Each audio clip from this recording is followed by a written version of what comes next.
The story of rural poverty in Africa is a paradox. It's called the paradox of plenty, where extreme poverty, according to UN and World Bank data, exists side by side with the immense natural resources. Yet, the idea of poverty in rural Africa, where many communities still live off their farms, livestock, forests, rivers and lakes, can also be quite complex. The World Bank Extreme Poverty measure of $2.15 per day may also be contentious as a measure of the well-being of rural livelihoods in Africa. This week on the program, we explore the concept of poverty from an African perspective and discuss how rural Africa can be revitalized based on local realities. I'm Beatrice Marshall. Welcome to Talk Africa.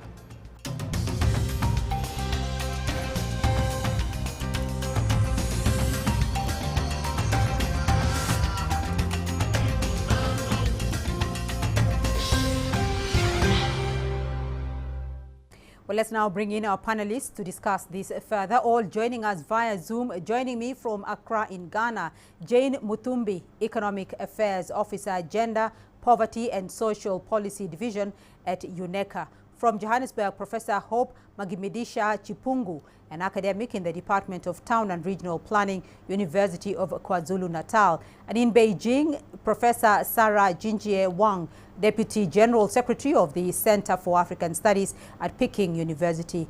A very warm welcome to you all, and thank you very much for joining us in this discussion. Professor Magidmisha Chipungu, let me start off with you, because too often poverty is treated as a single global story, defined and measured the same way all over the world. Is it important, though, to define and understand poverty in Africa from an African perspective? Yes, it's very important to understand poverty from an African perspective, because we then are able to come up with African solutions.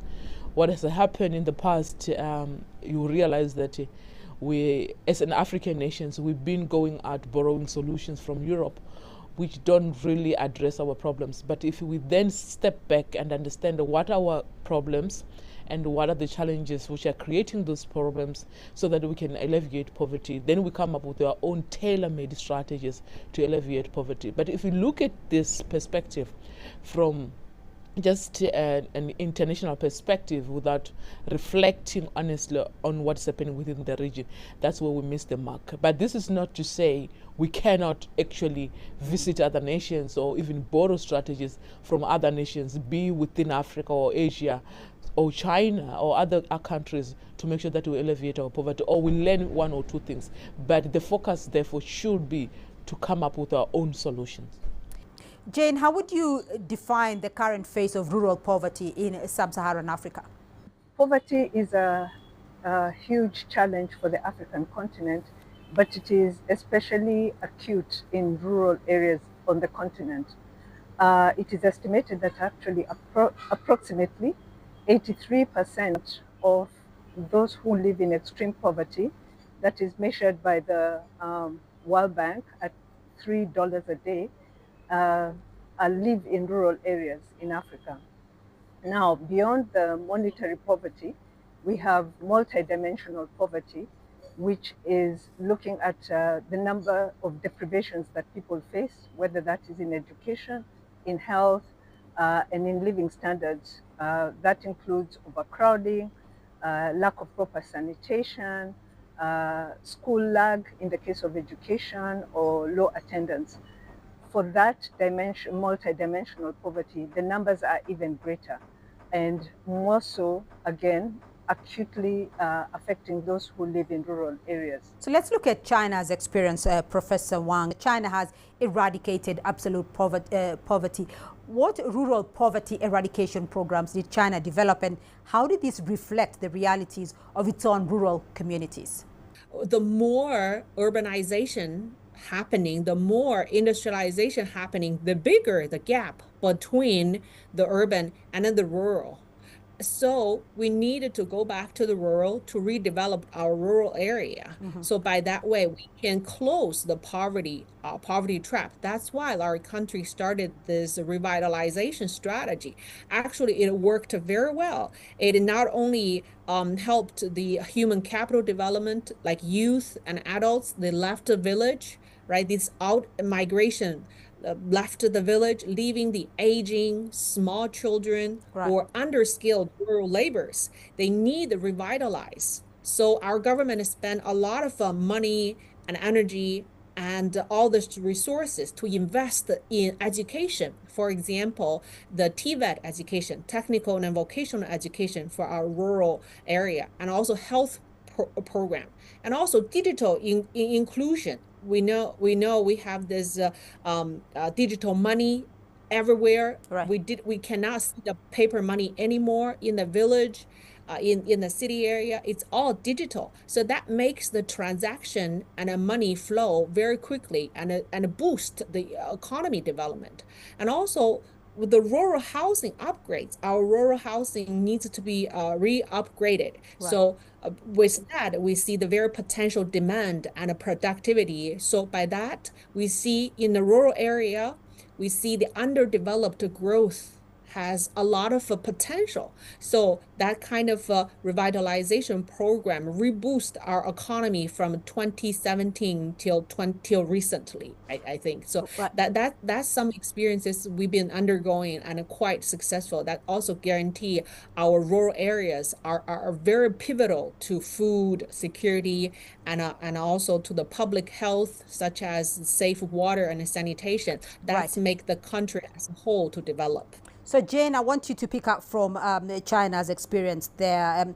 You know, there was a lot of underdeveloped areas that had a lot of potential in the rural areas. We do know that vast land in Africa is agricultural based. So what is the missing link here between Africa's vast rural resource wealth and better livelihoods for its local communities? One of the key challenges is the kinds of activities that are performed in rural areas in Africa, and I pick here the agriculture sector as an example, remain very unproductive. So agriculture in Africa is primarily subsistence.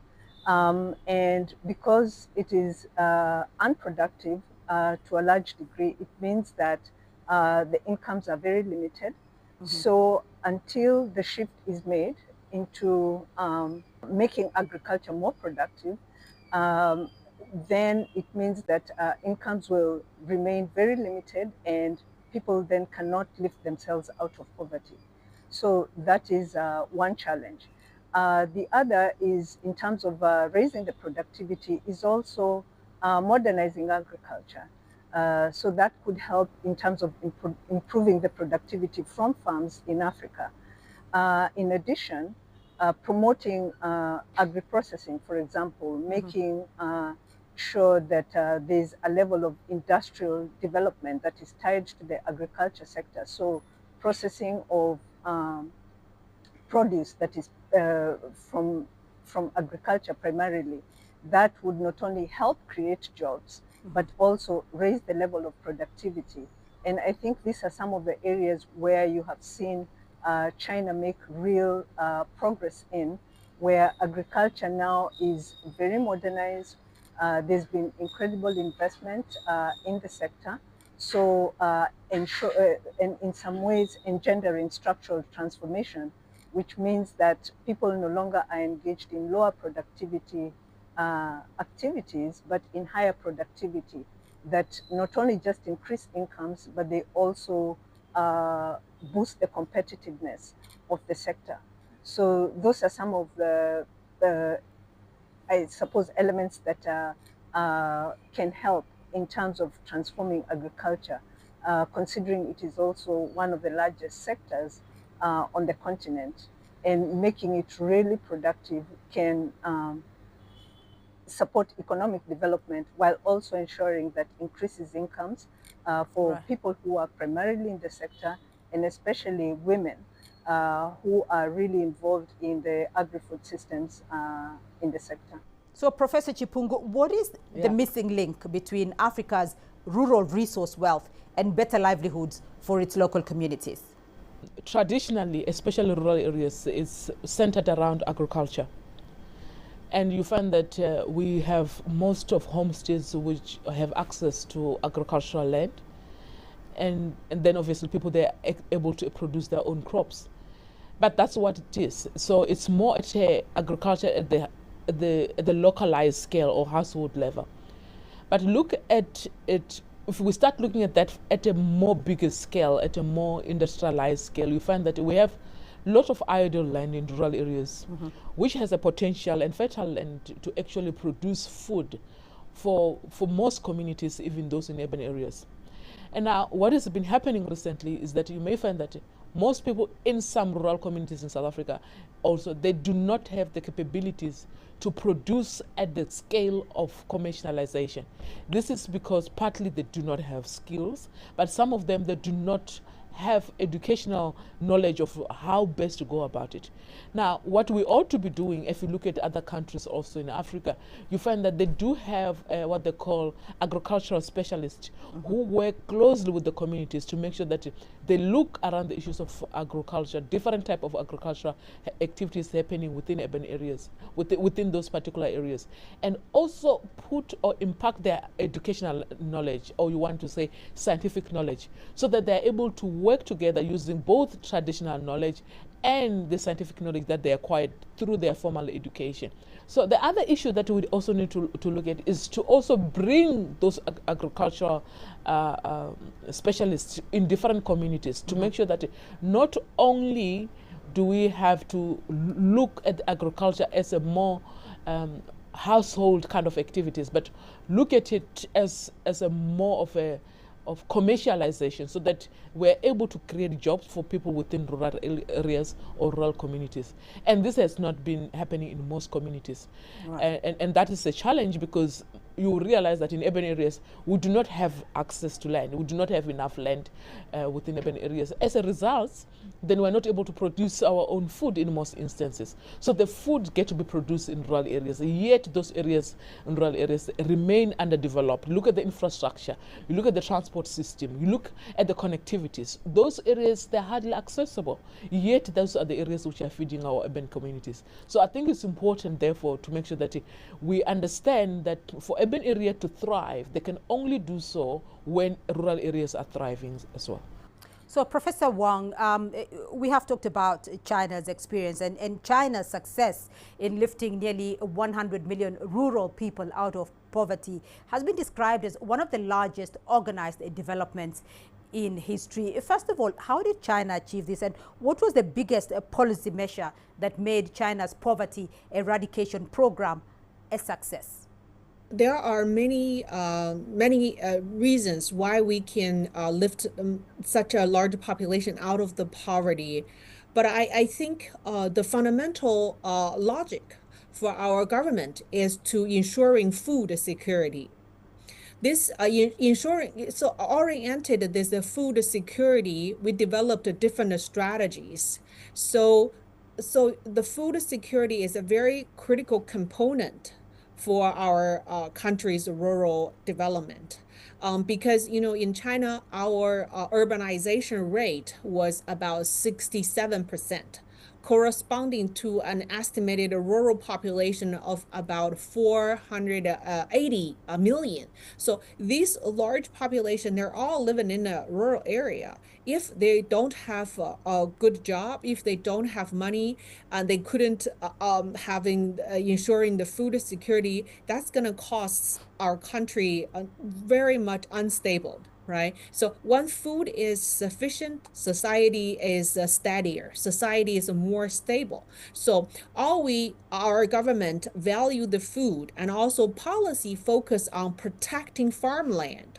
So the central guidance repeatedly pairs rural revitalization with stabilizing grain acreage, protecting high quality farmland, and protect our seedling and seeds, and building resilient supply chains, and we developed a good technology to store our food, to store our grains. So that make our country always have a sustained food system. I think this is really, really important for any country in the world. If one country, they don't have the food security, no matter how well developed about their industrialization, they export their goods to some other countries, then they earn some dollars, then they use the dollar to buy food. Right. So that's not going to be sustainable. So that's what I think the fundamental logic for our country to lift the people out of poverty is to ensuring the food security. Everything we do to make people have enough food. So the technology developed accordingly, the policy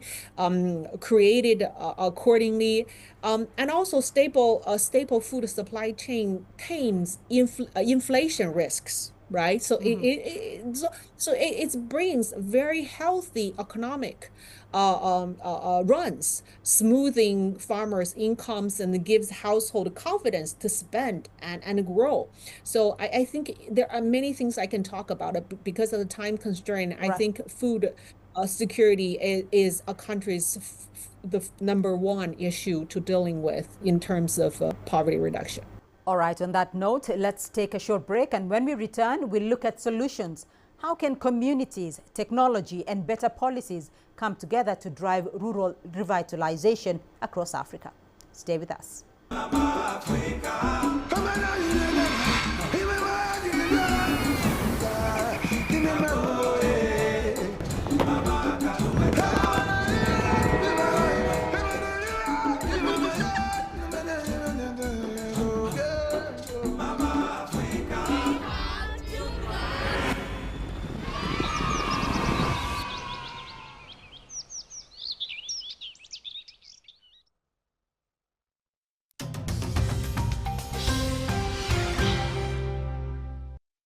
Welcome back to Talk Africa, and let's continue with our discussion. Still with me, Jane Mutumbi, Professor Hope Makimedisha Chipungu, and Professor Sarah Jinjie Wang. So, Professor Chipungu, you've talked about the programs in rural areas, and many of those poverty alleviation programs in Africa are top-down, externally driven, and they do lack tangible results. Which approaches can deliver better results, and are there examples you can cite? There are a number of strategies that we need to be looking at. One will be to be looking at solutions which are infrastructure driven. The infrastructure in rural communities, as we know, they are not adequate to provide the full services or even to sustain those communities. So infrastructure is quite key on what we need to be doing. And to make sure that it's not top down, we need to be working with the people and understand what kind of infrastructure they are needing and urgent, so that we are able to prioritize accordingly. The issue which is also important is the issue around the education and health. Without actually making sure that we make education accessible to rural communities. And here I'm talking about quality education.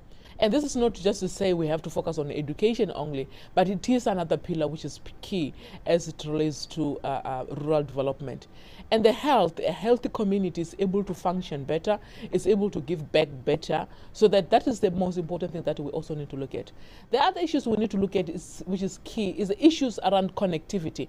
How do we connect rural communities and urban communities? Because we should not see rural areas as a separate entity or a separate setting from the urban areas. We must see these two areas as interrelated with the relationship which is meant to benefit each other. We cannot have rural communities which are actually being seen as a different setting compared to urban areas. So once we start seeing these communities as communities together, then it becomes important, therefore, to address issues around poverty. But we do need political will. Without political will in our system, without political will within the countries, rural communities will be left behind for the longest time. Because if we have political will, then the policy framework then are able to address that. we do need intentionally rural strategies that are put in place to make sure that we are developing our areas, we are planning our areas in a systematic way. How do we then balance all that? How do we make sure that rural communities are planned in such a way that we're able to interact with the urban area but still self-sufficient, and agriculture, which is the key activities in most African countries, it's at the center in the innovation, and we create the market of those produce from the agricultural sector. Professor Wang, you know, China's rural revitalization program made wide use of technology, from digital platforms to modern farming and data systems. What kind of technologies were most effective, and how do they help improve rural livelihoods and reduce poverty? As we say, we have seven pillars in terms of develop our revitalization, rural revitalization. One of the pillars is digital enablement. This digital enablement, actually, you probably already known that China probably is one of the most advanced country that by using the digital tools to do the e-commerce, right? We really hardly can go to the physical shop to buy things. We always buy the anything, food, clothing, furniture, everything through the e-commerce right now. So we have very strong, well-developed logistics. And these e-commerce definitely help the rural very much. We have a well-developed online distance education system, deliver our education to the rural area. Nowadays, we used to have this distance university, distance school, and now we have the internet. So all these open universities and open resources and training programs delivered through technology to cultivate more talents in the rural area. And we see that happening. The rural kids can learn the same knowledge as the urban children because they have the same visual aids and technology aids. So the gap, education gap, becomes smaller and smaller. So, and also for the health system, we have these online medical system as well, helping diagnose some diseases from the rural area. So that's save money and time for the rural residents as well. So those are just a couple of examples I can share for now. Professor Chipungu, so how do we balance rural revitalization without imposing urban lifestyles on rural communities? So one thing we must understand, if you want to balance the two environments, is to understand that these are interrelated settings.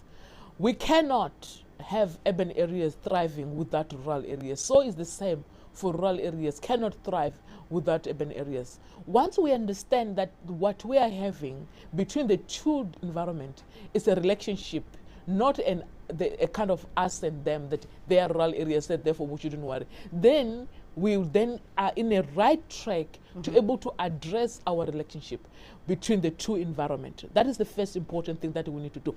Now, how do we do that? We do that by acknowledging the strength of each other. So we have to acknowledge what rural communities are offering and appreciate that for that what it is. Not seeing that as a traditional knowledge, it's indigenous knowledge, it's agriculture. Come on, we do need food to survive. Urban areas need food to survive. Where is the place where there's land to produce those food? It's in rural communities. So what we're supposed to be doing then is to build that relationship as a beneficial relationship.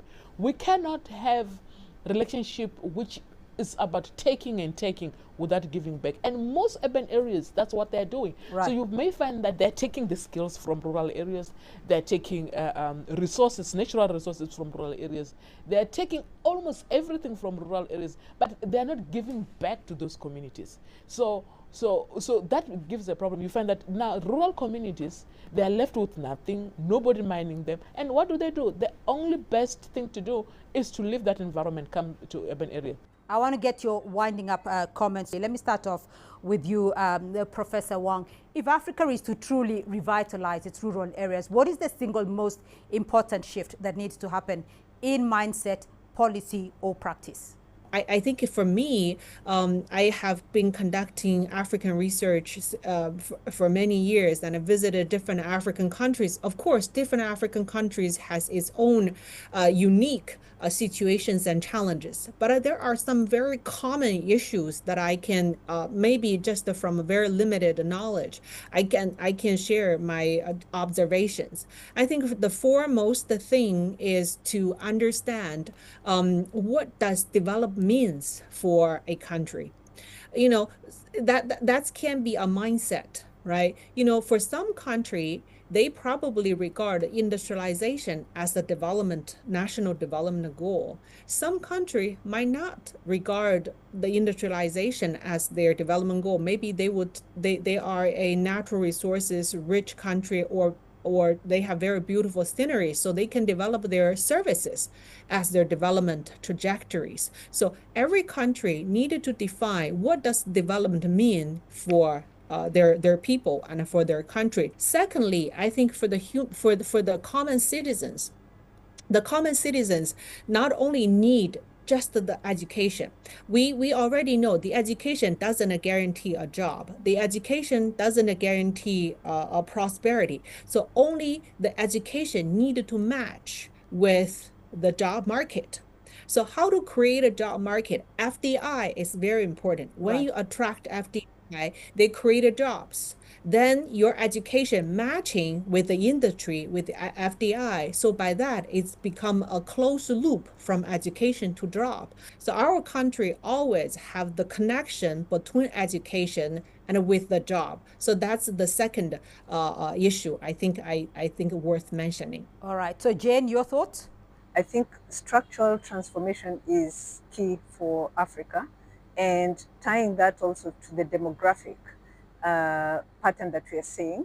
Africa is the most youthful continent globally, and it is expected that by 2050, 1 in every 3 young people globally will be African. So transforming the economies, making sure that they can produce the kinds of jobs that can sustain livelihoods, so that people are not in this perpetual realm of poverty, I think is critical. Professor Chipungu, you have the final word. The most immediate thing, we need political will. We have to be intentional about it. We cannot sit here and do nothing about not putting strategies, not putting resources, not having political will, not educating people, not providing infrastructure, and we expect rural revitalization to take place on its own. It's not going to happen. We're just going to be in a cycle of poverty. We're just going to have rural people having to move from rural areas to urban areas, which we now call it urbanization. And that continues to happen. If you have noticed, most of the discussion that we have in the public domain is more about urbanization growth. It's rapid urbanization. Now, there's a rapid urbanization is a reflection of the massive development that we're concentrating in one space or in urban areas. So if we want to change that, we need to be intentional about it. We have to be intentional. We have to invest resources. We have to make sure that we invest resources in human resources, financial resources. Infrastructure, we have to be willing to fund infrastructure. And we have to be willing to acknowledge the strength that rural areas communities have for urban areas and utilize that to benefit everyone involved. We have to come up with a strategy which is inclusive for rural communities. The strategies that we have in most African countries are heavily focused in urban areas to say we need to develop and need to develop. But the future of African countries is in rural areas. We have to revitalize those areas if we were to see any changes. All right, thank you for your discussion there. And that's all we have time for on this edition of Talk Africa. A big thank you to our guests, Jane Mutumbi, Economic Affairs Officer, Gender, Poverty and Social Policy Division at UNECA. Professor Hope Migidimisha Chipungu, an academic in the Department of Town and Regional Planning, University of KwaZulu-Natal. And Professor Sarah Jinjie Wang, a Deputy General Secretary of the Center for African Studies at Peking University. Remember, you can be a part of this conversation through our social media platforms on Facebook and X, and you can watch this and other editions of Talk Africa on our YouTube playlist. Do join us again next week for more Talk Africa. For me, Beatrice Marshall, and the team here in Nairobi, until next time, it's goodbye.